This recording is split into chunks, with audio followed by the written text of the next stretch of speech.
This is the NARWAL Freo Z10 robot vacuum. The robot itself is about 14 inches across and just over 4 inches tall, so it slides under toe kicks and most furniture, and the base houses the water tanks, dust bag, and the wash and dry system.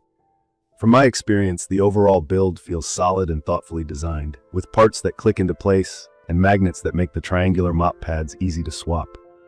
Key features that stood out to me are the dual spinning triangular mops with 8N of downward pressure, the MopExtend and EdgeSwing motions that literally push the mop pads into corners and along baseboards, the 15,000 PSI suction rating, and the DualFlow Tangle-Free System for hair. It also uses LiDAR mapping, basically a laser that scans rooms to build a precise map, without any camera, which in my opinion is a smart way to address privacy.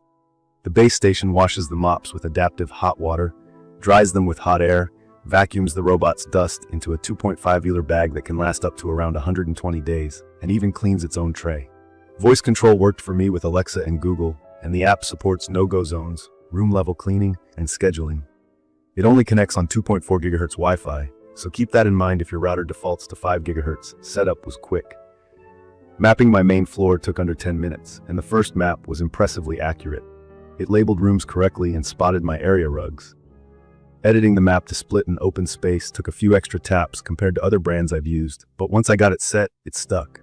I appreciate that I can tell it to mop certain rooms and vacuum others, or change water flow and suction per room. The basics are easy. When I tried more advanced things like rearranging boundaries or combining rooms, the app felt a bit fussy, but not a deal breaker. Mopping is where this robot shines. I tested dried coffee rings and a smear of ketchup on tile. On a normal wet mop pass, the coffee came off in one run. The ketchup needed an extra pass, which the robot triggered on its own using its dirt sense feature. Simple idea. It looks at how dirty the mop water is and decides to remop until the water clears up. The constant downward pressure matters. It helps scrub instead of just wiping. The triangular pads overlap as they spin, so I didn't see those annoying, unclean stripes that round pads can leave. The star of the show for me was MopExtend and EdgeSwing. Watching the robot shift its pads outward and sweep along my cabinet toe kicks and baseboards is oddly satisfying. It gets right into places that round robots usually miss. There are trade-offs. It's thirsty. On a full vacuum and mop of my main floor, I had to refill the clean water tank. The base's mop wash cycle uses hot water. NARWAL says up to 113 to 167 degrees depending on mess type, and then dries the mops with warm air. The result is hygienic and odor-free pads, but it does consume water and some time. Noise-wise, cleaning runs are whisper quiet for a robot, and the wash-dry cycles sound like a low hum in the background. One quirk I noticed, even after I ran a vacuum-only job, the base sometimes kicked off a mop-wash-dry cycle anyway, which felt unnecessary. On the vacuuming side, hard floors are easy wins. Crumbs, pet hair, and everyday debris disappear on the first pass. The 15,000 PSI suction spec sounds huge, but real-world pickup depends on airflow and brush design. The good news is hair management. The floating main brush and those flexy side brushes really do a great job of avoiding tangles. After several runs with long hair in the mix, I didn't have to cut anything off the roller, which is rare for me.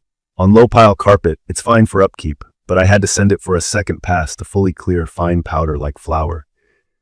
It boosts suction on carpet automatically, but deeply embedded pet hair still needed more effort than I expected from the spec sheet. If your place is mostly hard floors with the occasional rug, it's strong. If you have wall-to-wall plush carpet, this is more of a maintenance vacuum than a deep cleaner. Navigation is confident. The LiDAR 4.0 scanner builds a 3D map and keeps the robot on efficient lines, and its millimeter-level sensors get it close to edges without bumping. Larger obstacles like shoes or chair legs were handled well. Cords remain a weak spot. A thin phone charging cable tripped it up in my testing, and I had to free it. I get why. No camera means it's not visually identifying cables, but it's something to prep for by picking up wires or setting no-go zones. The base station is the whole pitch for automation. It empties the robot's bin into a dust bag that compresses debris and can last months depending on your home. Over my test period, every run emptied correctly. I've seen reports of occasional misfires here, but I didn't hit that snag. The mop wash cycles clearly remove gunk. The dirty water tank turned noticeably brown after mopping areas I thought were clean. The base also runs a self-clean for the tray that the mops sit on, so grime doesn't build up. It's battery-friendly too. I averaged around 3 hours of cleaning per charge, which matches the 210-minute claim. It's perfect for households with mostly hardwood, tile, laminate, or vinyl, and any place that battles pet hair or long hair. The tangle-free approach and the way it scrubs toe kicks and corners feel like a level up compared to typical robots that just skim edges. If your expectations are that it will also be a powerhouse on carpet, temper that a bit. It does the job, but won't replace a full-size vacuum for deep carpet days. From my experience, the app gets the job done, but it could be smoother when you're editing maps or setting a lot of custom routines. The robot's smart cleaning mode sometimes chooses odd sequences, like revisiting a rug more than seemed necessary, which can waste time.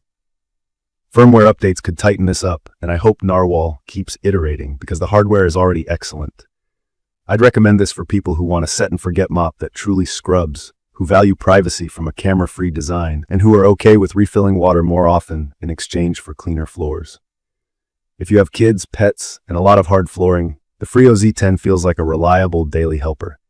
If your home is mostly carpet, I'd still consider it for its mopping and maintenance vacuuming, but keep a traditional vacuum around for periodic deep cleans. In my opinion, the identity of this machine is clear. It's a standout mop that also vacuums. The mechanical engineering, the constant pressure, the triangular pads, and the extend and swing motions solves real pain points, especially along edges and corners. The vacuuming is good enough for day-to-day on hard floors, just not a miracle worker on carpets. The base station reduces the chore list meaningfully, even if the occasional logic hiccup shows up.